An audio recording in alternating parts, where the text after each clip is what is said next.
Hoy empezamos el tercer tema del programa, es decir, el tercer bloque del parcial, ¿sí? Que es circuitos de corriente continua. Circuitos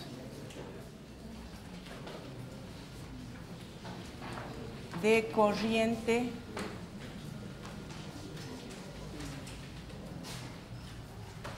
continua.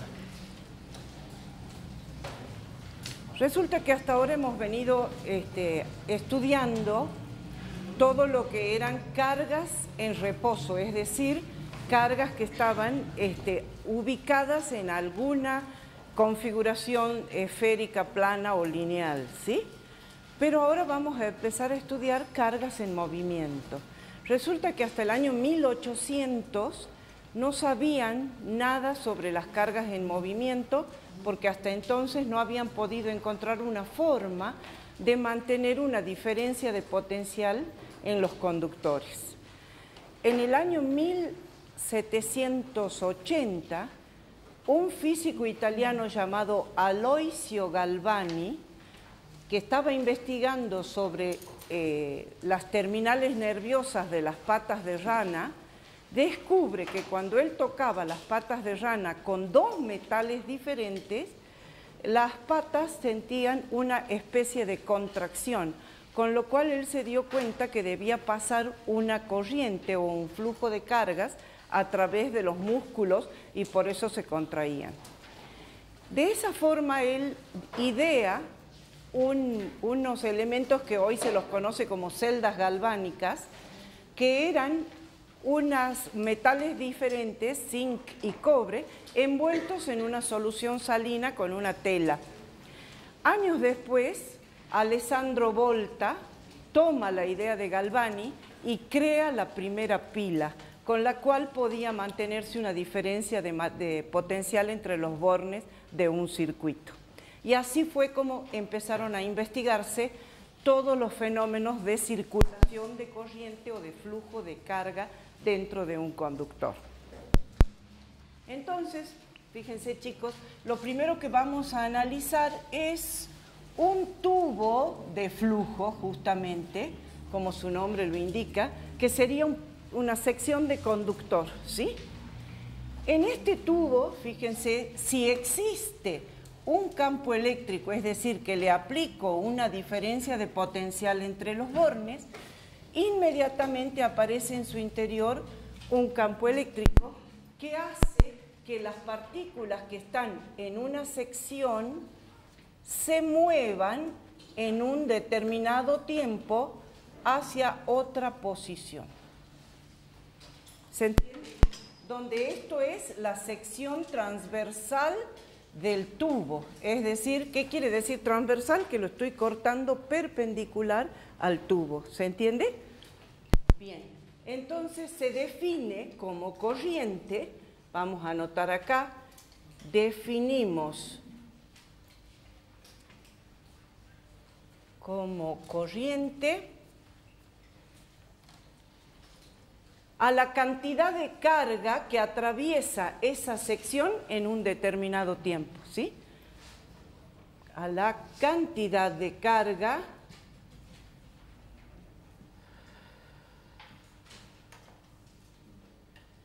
que atraviesa la sección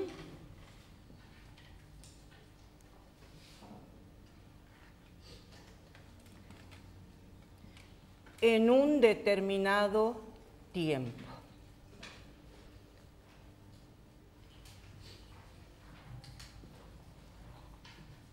Es decir, que se define como corriente cantidad de carga en un determinado tiempo. Si la corriente variase con el tiempo, tendríamos que tomar como corriente al límite, cuando el delta de T tiende a cero, de esta variación de corriente, de carga, que sería lo mismo que decir esto es diferencial de Q sobre diferencial de T. ¿Está bien? Pero analizando este volumen elemental donde esta distancia X no es otra cosa que la velocidad con la que se mueven las partículas por el tiempo, entonces decimos, analizando el volumen elemental,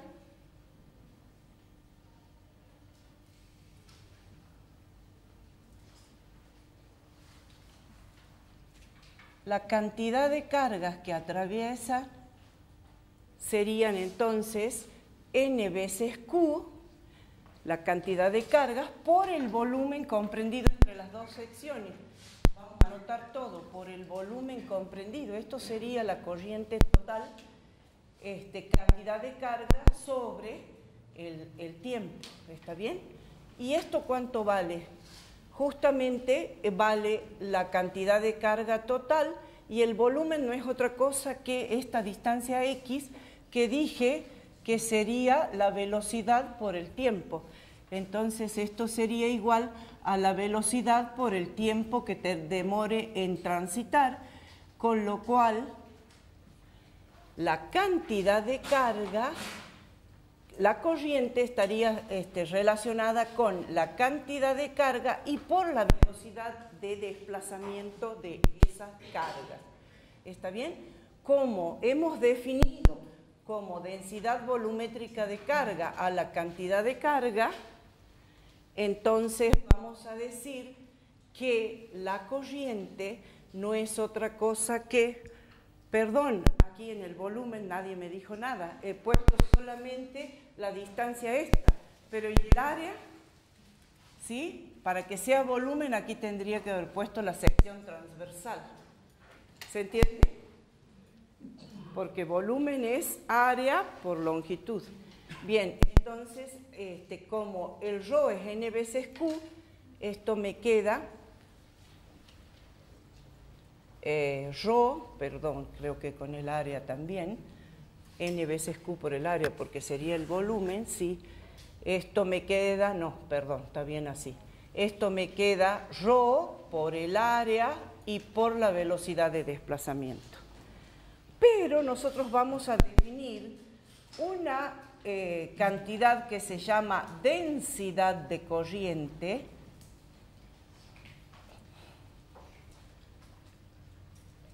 y que esta densidad de corriente es la que me indica la dirección que tiene la corriente. ¿Por qué?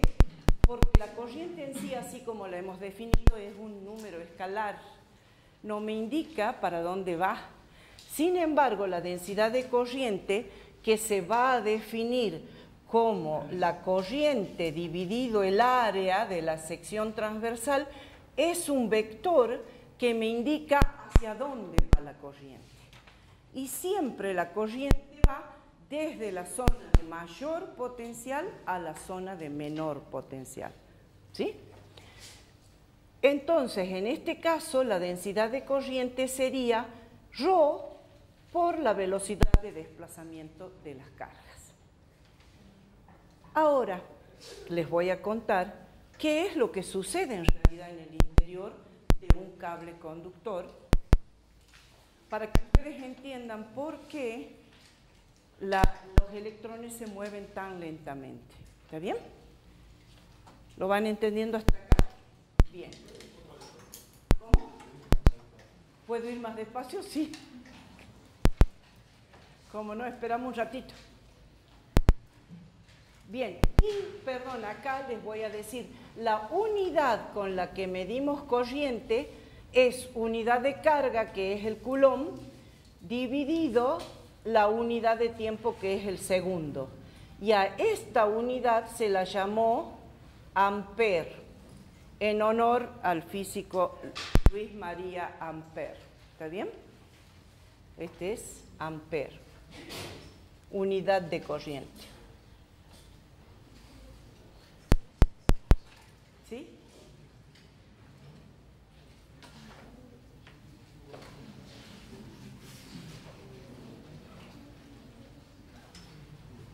Bien. La densidad de corriente es un vector que me indica hacia dónde se mueve la corriente. Ahora no lo estamos utilizando, pero cuando hagamos un circuito, vos vas a tener que decir desde qué nudo a qué nudo va la corriente. Entonces ahí necesitamos tener un sentido. ¿Eh? No, el I sobre A tiene que tener un versor. No, porque ninguno de los dos son vectores. Solamente la densidad de corriente está definida como vector para que te dé la dirección que tiene la corriente. Y les digo, ese vector va de mayor potencial a menor potencial. ¿Está bien? Bueno. Entonces, voy a ir borrando de este lado.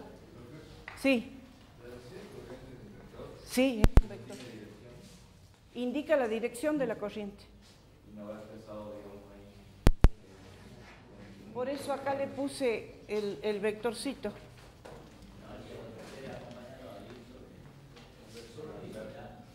Ah, ¿qué versor tiene? Claro, aquí le deberíamos poner el versor en la dirección del potencial. Le pongamos mu sub r si quiere. Pero no hace falta poner eso. Ah, lo que sí, ¿eh?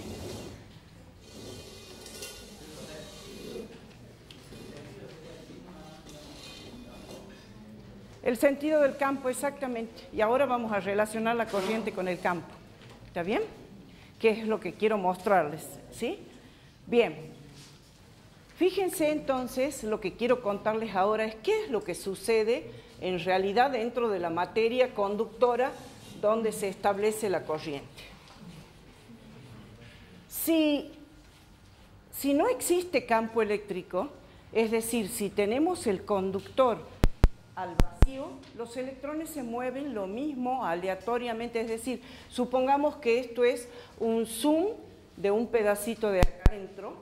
Si no existiera campo eléctrico, los electrones se moverían aleatoriamente en todas direcciones, pero no habría una corriente neta.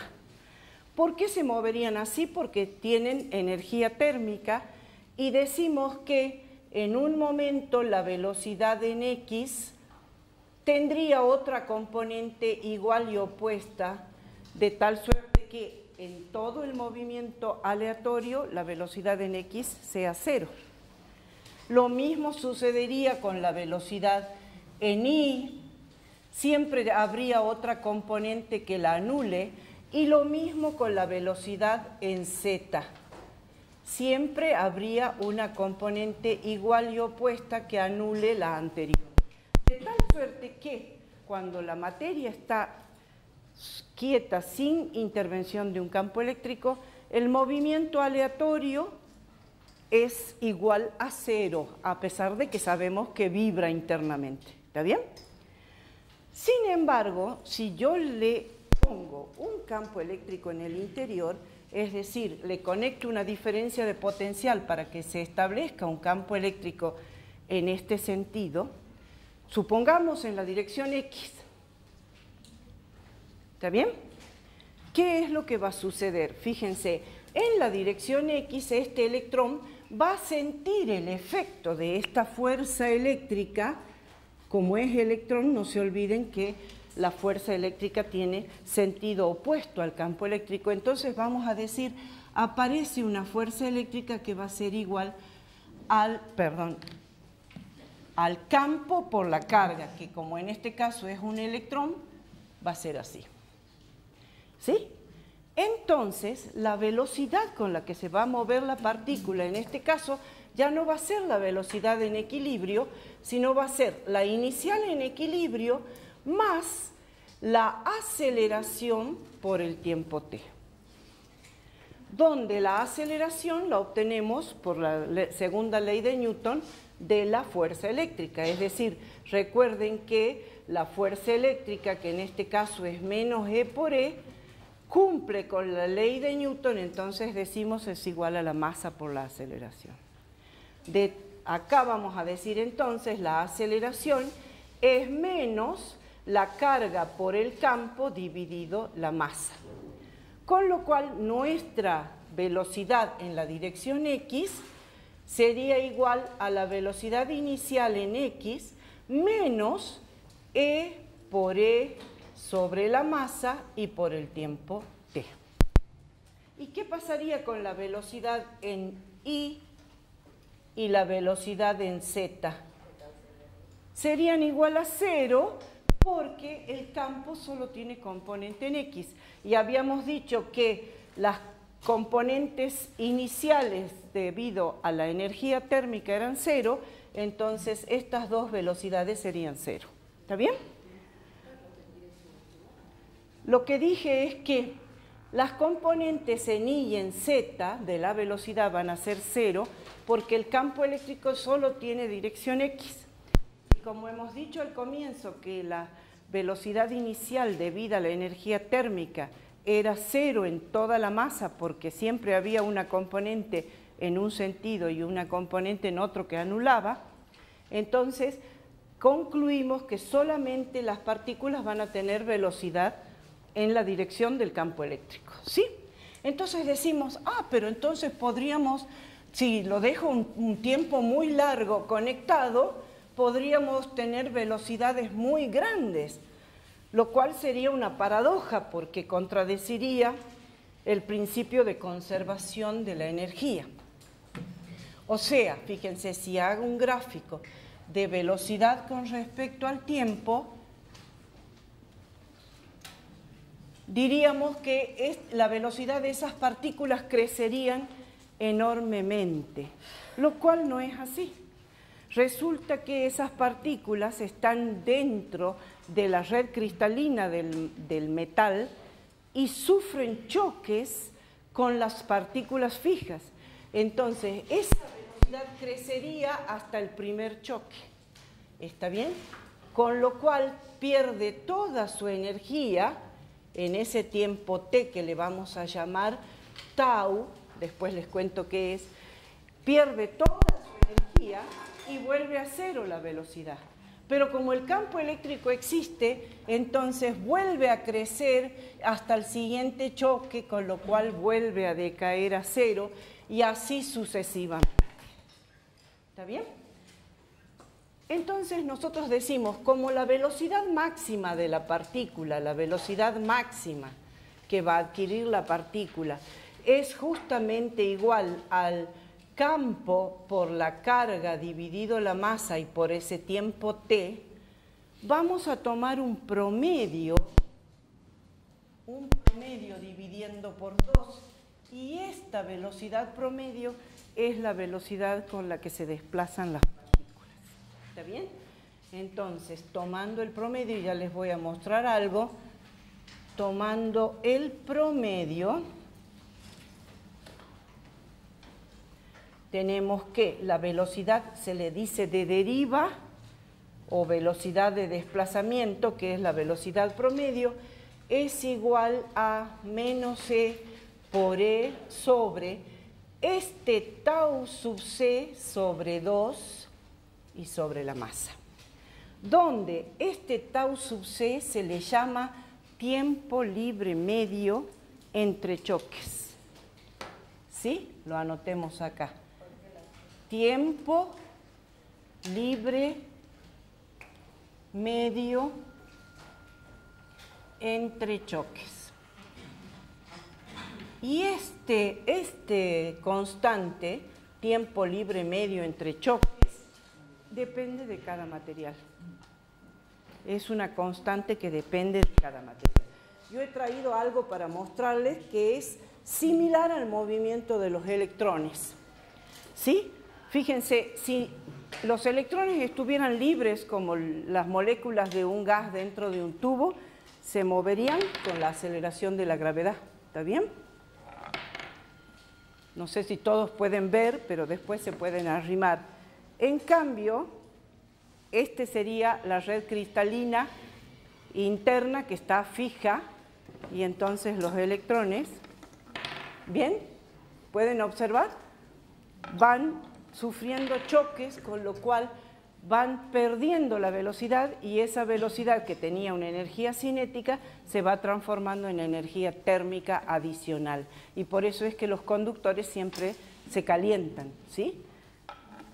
No, ya lo tiré por otro lado. ¿Se observa? Ese es el movimiento real entonces de los electrones dentro del conductor. ¿Está bien? Bien. No, la energía cinética se transforma en energía térmica. En energía energía térmica, es decir, aumenta la temperatura del conductor. ¿Sí? Sí. Por eso, pero cuando le coloco un campo, acá dijimos, lo negro era sin campo. Cuando le coloco un campo, el electrón se sigue moviendo, solamente que ahora va avanzando un poco más y en definitiva la última posición está adelantada con respecto a la anterior, a cuando no tenía campo. ¿Se entiende?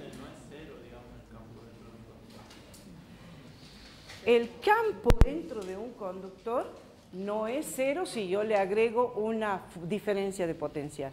Ahora vamos a estudiar eso. ¿Sí? Si le agrego una diferencia de potencial, deja de ser cero el campo y aparece ese movimiento que va avanzando, muy despacito, pero va avanzando. ¿Y por qué despacito? Porque les estoy diciendo que la velocidad real con la que se desplaza el electrón es función de este tiempo libre entre choques y que cada material tiene una constante de tiempo libre diferente. ¿Está bien? Bien. A ver, volviendo a lo que me pregunta el compañero, si no existe campo eléctrico, los electrones se mueven aleatoriamente chocando entre sí, pero no hay corriente. Si le coloco un campo eléctrico entre los bornes, aparece entonces un movimiento de deriva que se dice porque es bien despacito, pero sí hay una corriente neta al finalizar el tiempo. Fíjense, hay una analogía que podríamos hacer. Nosotros decimos, el movimiento aleatorio de los electrones es del orden de 10 a la sexta la velocidad. Entonces, ¿cómo es que pensamos que es tan bajito la velocidad cuando está en el interior porque cada vez que choca pierde esa energía y vuelve a empezar de cero, que es lo que les dibujé acá. Comienza a subir la velocidad, choca y vuelve a cero esa velocidad. Y entonces por eso ese promedio es una velocidad muy pequeñita, del orden de 10 a la menos 4 metros por segundo. ¿Está bien? O sea que es muy diferente. Sin embargo, el campo eléctrico sí se establece instantáneamente en todos los puntos. Por eso es que cuando accionamos la llave, casi a la velocidad de la luz se encienden las lámparas. ¿Por qué es? Porque la información de que el campo eléctrico está, llega instantáneamente a todos.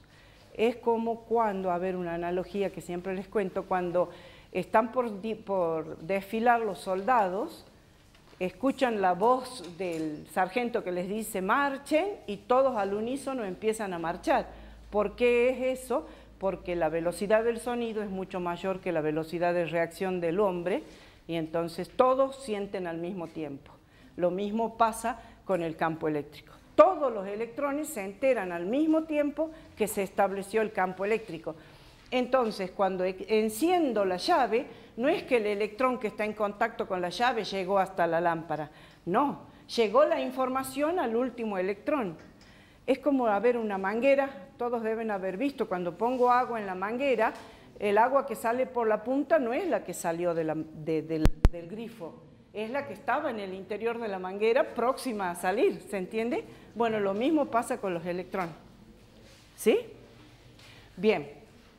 ¿Se entendió esto? Porque es fundamental y ya lo vamos a ocupar en 2 minutos. ¿Puedo borrar de acá? ¿No? ¿No?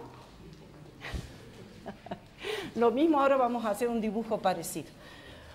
Entonces, fíjense que nosotros estamos viendo cómo se conducen los electrones en el interior y ustedes me van a decir, ¿y para qué lo voy a utilizar a esto?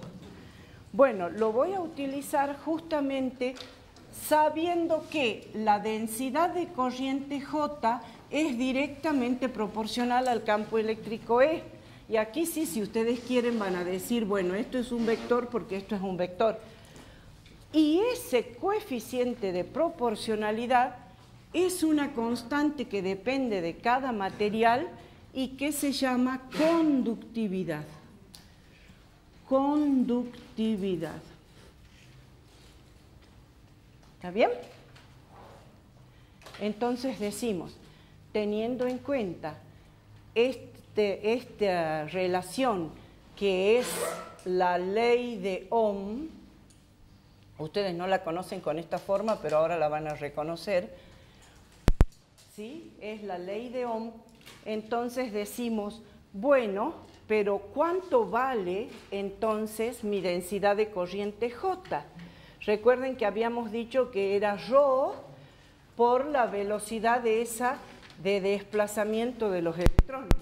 Y como ρ, que era la densidad volumétrica de carga, era n veces la carga del electrón, entonces J queda igual a menos n veces E por la velocidad de desplazamiento que dijimos que vale menos E por tau sub c sobre 2 veces la masa. ¿Está bien? Esto lo vamos a traer para acá. O sea, esto sale de esta deducción, ¿está bien? Y ahora lo vamos a traer para acá y decimos, ¿cómo J es igual a n veces E al cuadrado por el campo sobre 2 veces la masa por tau sub c? ¿Está bien? Esto quiere decir, comparando esta ecuación de la ley de Ohm con esta ecuación que hemos obtenido de la conducción, vamos a decir entonces que sigma es igual a n veces E al cuadrado sobre 2 veces la masa y por el tiempo libre medio entre choques. Esta conductividad tiene unidades de ampere sobre volt por metro. ¿Sí?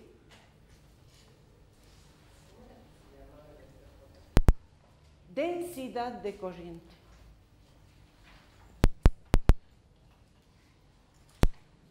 ¿Sí? ¿Se entiende? Entonces, nosotros decimos que para todos los materiales óhmicos, la densidad de corriente es directamente proporcional al campo eléctrico aplicado entre los bornes. ¿Está bien? Pero nosotros no la conocemos así a la ley de Ohm. ¿Cómo la puedo borrar ya de este lado?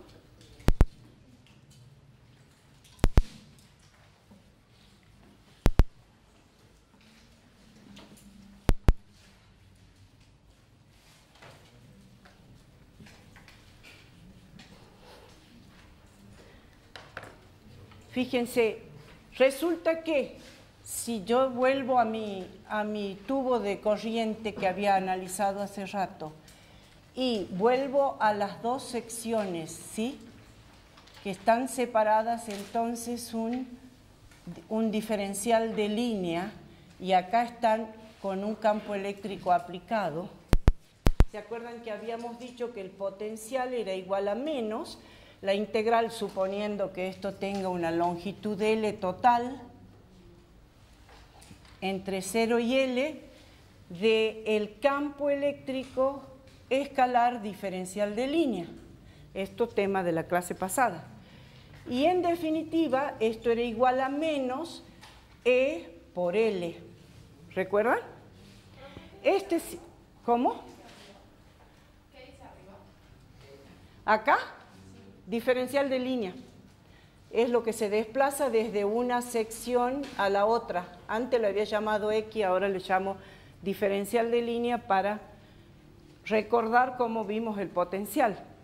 ¿Qué significa este signo menos de acá?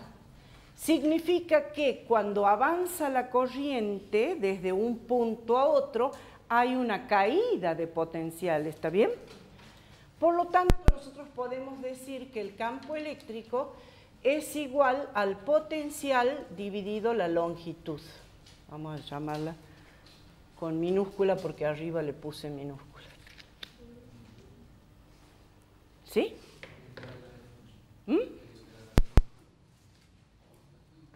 ¿Cómo? Perdón. Claro, es de 0 a L minúscula, está bien, tienes razón, pongamos todo igual. ¿Sí? Bien.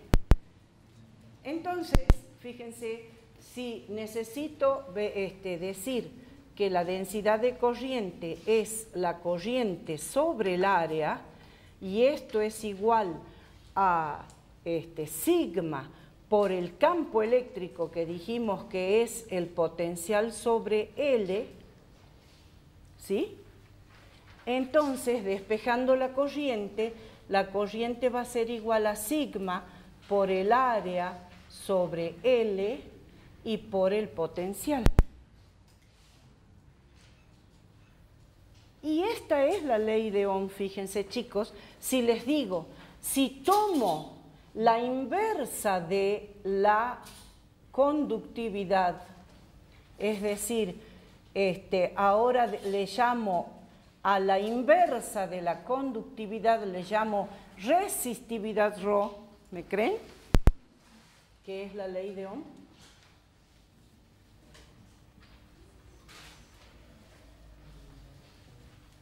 Es decir, la resistividad es la inversa de la conductividad y en función de esto, ¿cómo me queda?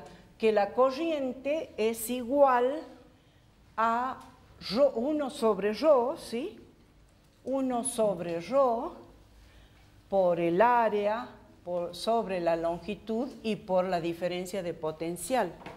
Es decir, que esto sería lo mismo que poner el potencial sobre ρ por L sobre el área.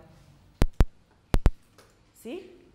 Y a todo este término lo vamos a llamar resistencia del material.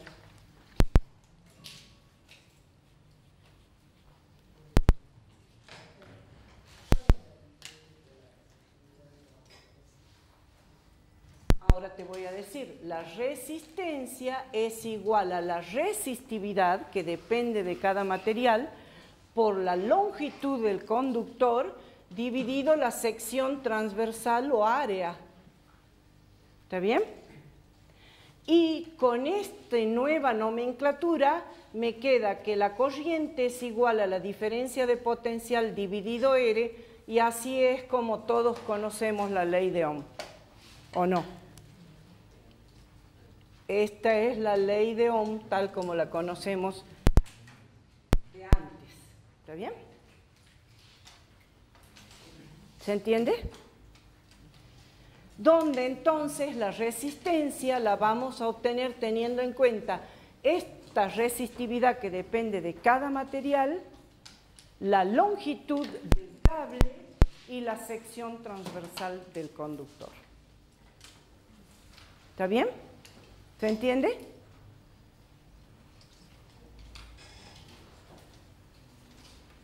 Bien. Sí. Perfecto. Entonces ahora sí vamos a ver cómo trabajamos en un circuito con corriente continua. ¿Qué cosa? La R es la resistencia del conductor, que depende de la longitud del área y por supuesto de la resistividad del material.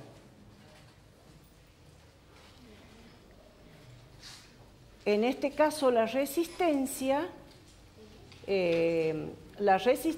tiene unidades, fíjense, ρ habíamos dicho que era la inversa de la conductividad, entonces es volt por metro sobre amper, la longitud metro, y el área de acá abajo es metro cuadrado, con lo cual la resistividad resulta volt sobre amper, a la cual le vamos a llamar ohm, a la unidad de la resistencia. ¿Está bien?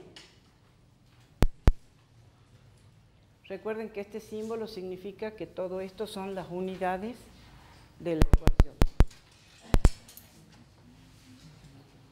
Bien.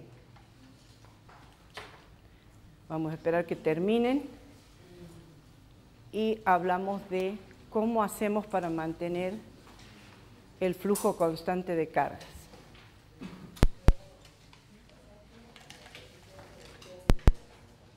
La resistencia depende de la resistividad, que es una constante de cada material. El cobre tiene una resistividad, la plata tiene otra. La resistividad en los metales es del orden de 10 a la 18 más o menos. A la menos 8 en los no conductores. ¿Sí? Sí. La resistencia depende de la resistividad, pero también depende de la longitud y de la sección transversal, de la forma del conductor. O sea, fíjense, aquí en esta aula, la resistencia de cada cable depende de la longitud de cable que haya entre artefacto y artefacto y de la sección transversal que le hayan puesto al cable. Esa es justamente la tarea del ingeniero, calcular qué sección va a tener para una cierta cantidad de corriente que necesitemos que conduzca. Si no, ¿qué pasa? Si la sección es demasiado chiquita, la temperatura hace que aumente más los choques entre los electrones y termina subiendo tanto la temperatura que se quema. ¿Se entiende? Eso lo vamos a ver después, más adelante. La resistividad es la inversa de la conductividad. Habíamos dicho que la conductividad dependía del número de electrones, de la masa de los electrones y del tiempo entre choques. La inversa de esto también, o sea, la resistividad, que es la inversa de esto, también depende de esto. O sea, depende de la cantidad de electrones que tenga el material y del tiempo libre medio entre choques.